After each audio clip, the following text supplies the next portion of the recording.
dapat yon during custodial investigation, yung extrajudicial confession.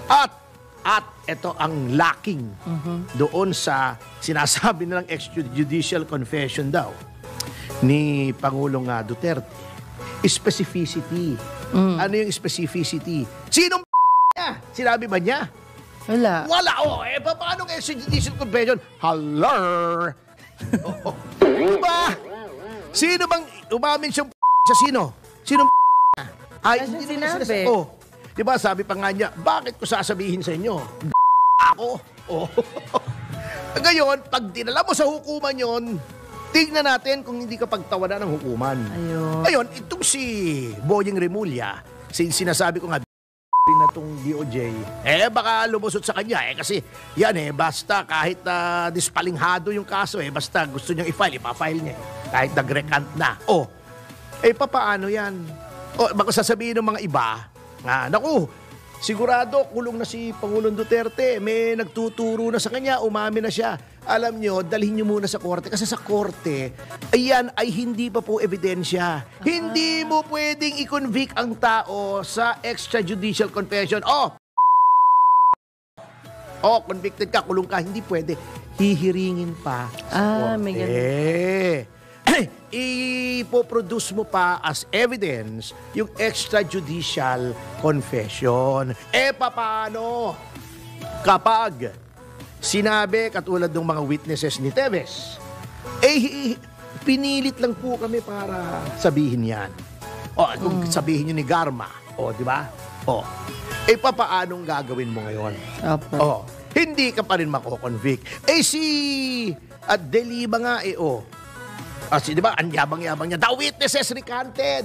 Pag gano'n na nangyari, kaya nga may hearing, hindi ka pwedeng ma-convict dyan sa legislative hearing. Kaya kayo, yung mga reaksyon nyo, ganito, umamin si Duterte, pinagtatawanan lang po kayo ni Pangulong Duterte. Kasi pinagtatawanan din po namin kayo. Kasi po, nag-uusap nga kami ni Atty. Karen.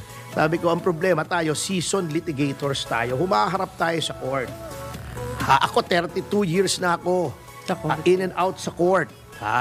Hindi nawawala ang isang linggo na wala akong hearing sa korte.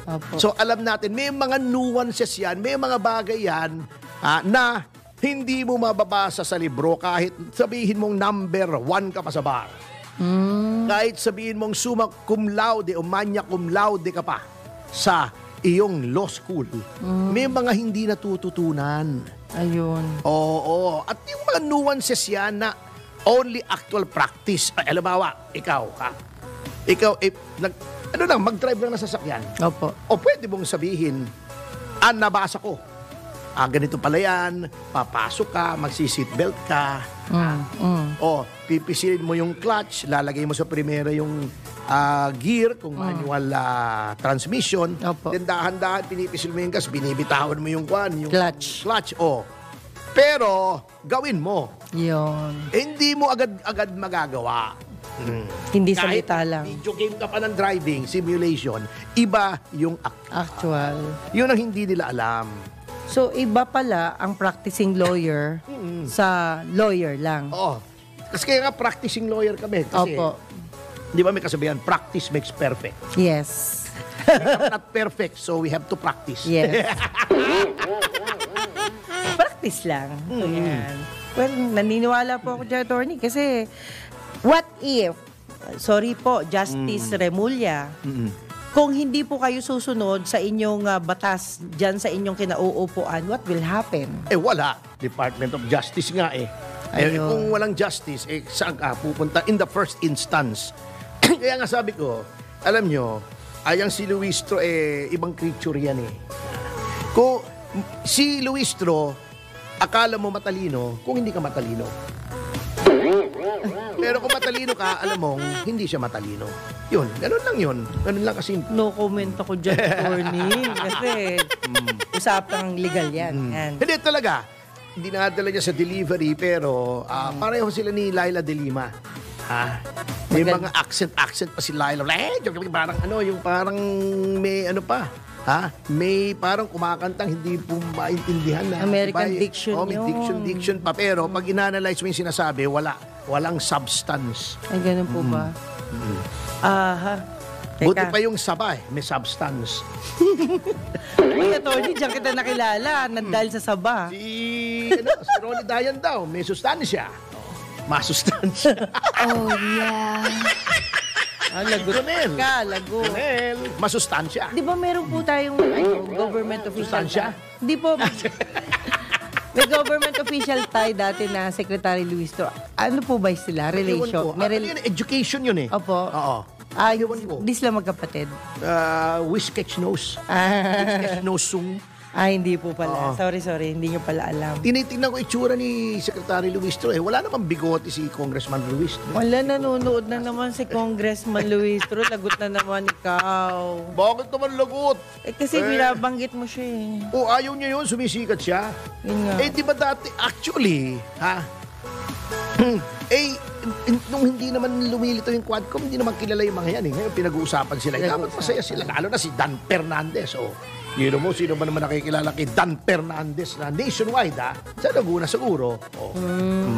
Pero ngayon, kilala na sila. Si Benny Abante. Ikaw nagpapakilala, si sir. Paduano. Si Contempt Paduano. Si Ace Barber. Yan, mga kilala na yan. Ngayon, sino pa yung isa? Si Akop. Di ba? Bilang Quadcom. Ewan ko kung anong pagkakilala sa kanila. Pero noong nanonood ako nung live feed, Pira-Piraso, tinitingnan ko yung mga comments, talagang ang karamihan ng mga nanonood kahapon, at least dun sa dalawang websites na pinuntahan ko, Opo. kampi kay Pangulong Duterte. Ayun na naman si Alice ko, kamukha ko. So, makikita nyo na kung akala nila nakakapunto sila sa sambayan ng Pilipino sa ginagawa nila, hindi nila alam, booking na po sila. Kasi matalino ng mga Pilipino ngayon, marunong magsuri. Kasi noon, binobobo tayo ng mga malalaking mga studios kasi sila lamang ang pinagkukuhanan ng impormasyon. So napifilter nila. Ang gusto lamang nilang isiwalat na impormasyon, yun lamang ang nakukuha natin. Kaya in a manner of, to a certain extent ay nabe-brainwash yung mga Pilipino. Nagkaroon ng social media. Dati, kita mo yung importansya ng social media. Dati, kung ikaw is ordinaryong mamamayan, you will not be heard. Yes. Ang naririnig lang yung mga prominente, yung mga sikat. Ngayon, kasi merong silang studio, bilyon-bilyong pisong puhunan, may transmitter, di ba? Opo. Nakikita sa TV, sa radyo, even social media. Kahit sinong pangkaraniwang mamamayan na may computer, even smartphone na Cellphone. na merong makabuluhang naisabihin tungkol sa public affairs, Opo. ay milyon-milyon ang pwedeng makapakinig sa kanya. Yun na. Lahat ng tao ngayon, commentator na. Lahat ng tao ngayon, media personality na. Kaya hindi na makontrol ang impormasyon.